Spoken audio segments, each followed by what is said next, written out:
Welcome back to the Cold Case channel. So when I went back to kind of do a final wrap-up on the Oakland County child killer cases, I found more evidence that hadn't previously been released. More information on the suspects, which also had not been released. Apparently, Timmy Kingstad filed that Freedom of Information Act, and 30 years worth of stuff was finally made public, and it's just really shocking. But I'm going to try to keep it in some kind of coherent order here.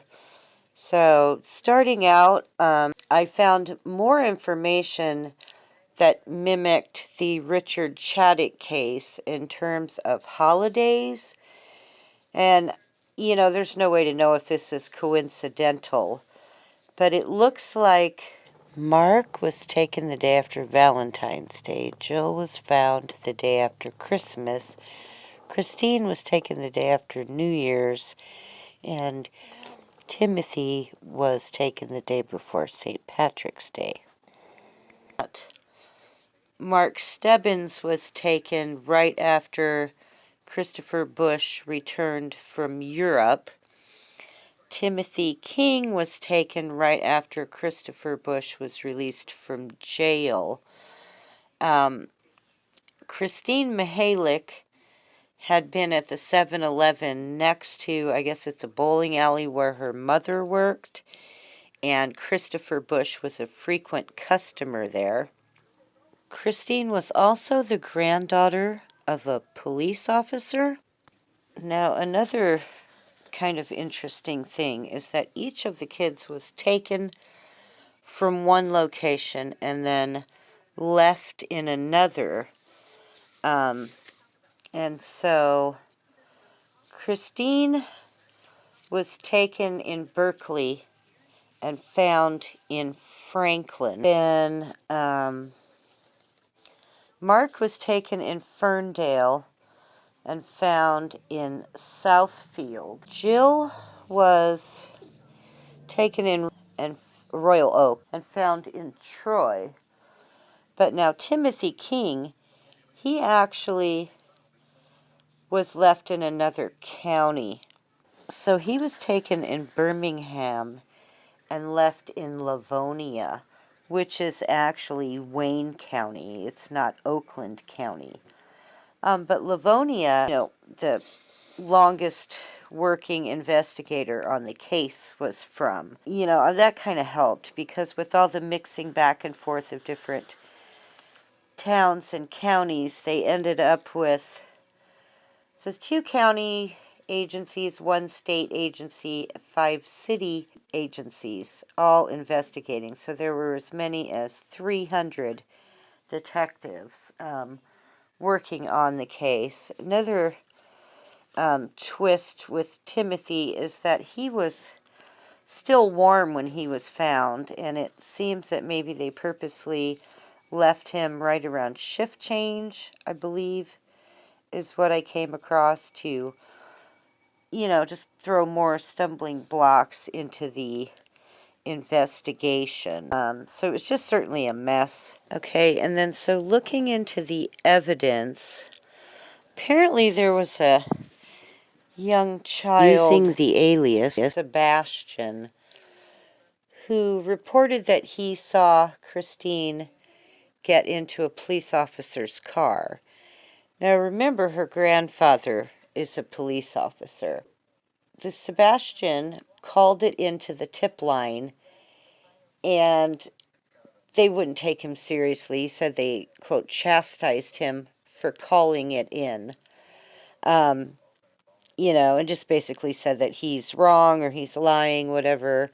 And then so at some point, I think approximately 3 months later, he mentioned it to a teacher who again said, oh, there's no way, there wasn't a police officer there.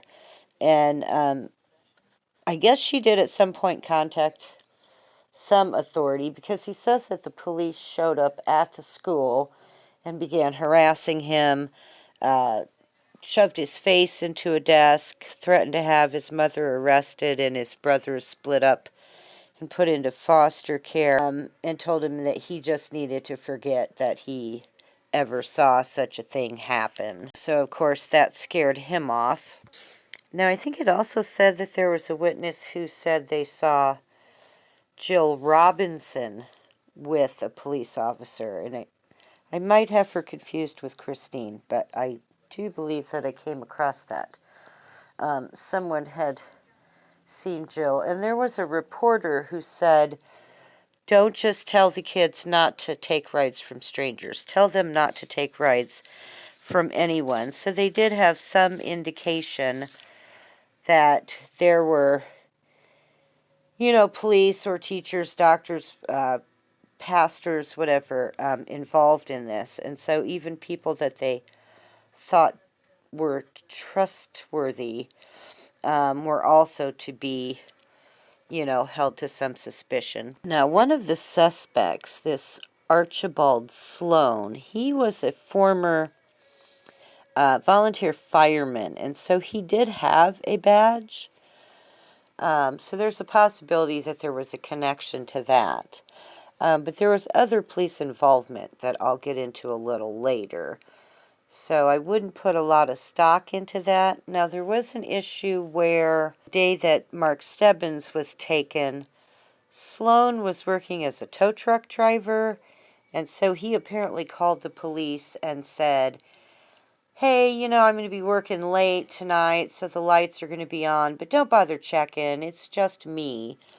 So I don't know if he had one of the kids in the building and didn't want to draw attention, but I thought that was kind of odd. And I'll get more into the suspects later a bit here too, because it's just a tangled web.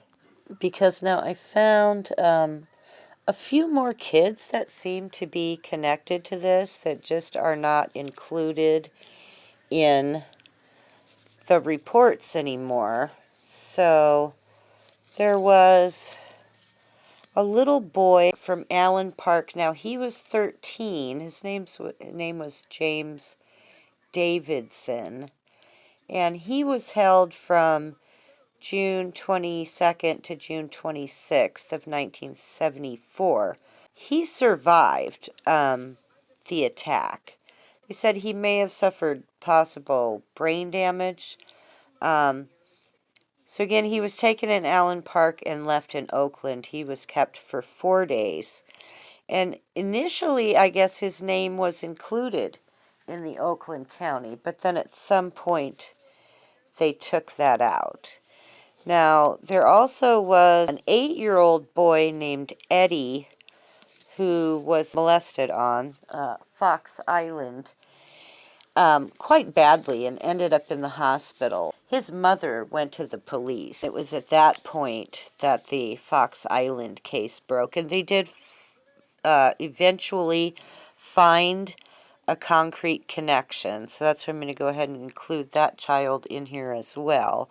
But I'll get into the connection in a little bit here.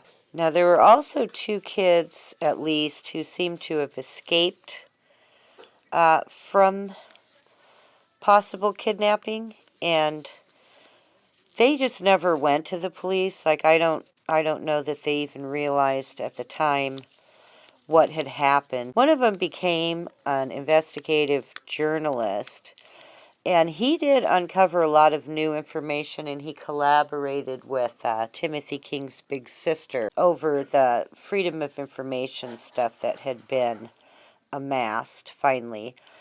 So his name was J. Reuben Appleman, and he said that they attempted to abduct him in the late 70s. A guy in a small car pulled up, opened the door, tried to grab his arm, said, get in the car, and he just took off.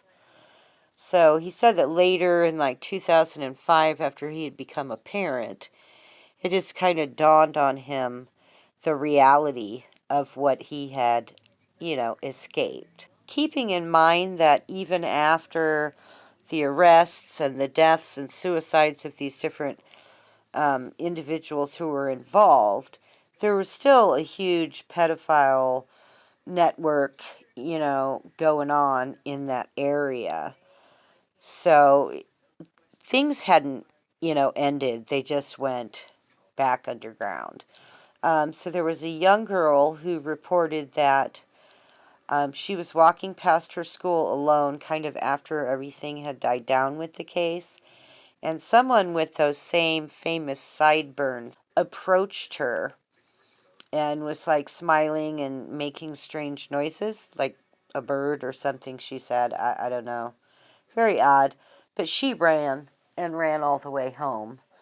And again, I don't think she reported it to the police. Also, there was another witness who was ignored. So her name was Polly Coltman. And I guess she had been at the pharmacy nearby where Mark Stebbins was taken on the day in question. And she said she saw a strange individual rushing through the corridor that leads to the back of the pharmacy, because she had come in that way instead of parking in the front. And the guy was acting very strange, kind of kept his face hidden, and then actually waited for her to exit the corridor before he continued on. And then she later saw a vehicle circling the park where Timothy King was playing with her son and some other children right shortly before he disappeared. And she realized that it was the same person she had seen at the pharmacy. And so she called the tip in, and of course nothing was done. I mean, the lady ended up dying, years later. Not that that's funny, but nothing was ever done. And so a relative of hers contacted Timothy King's sister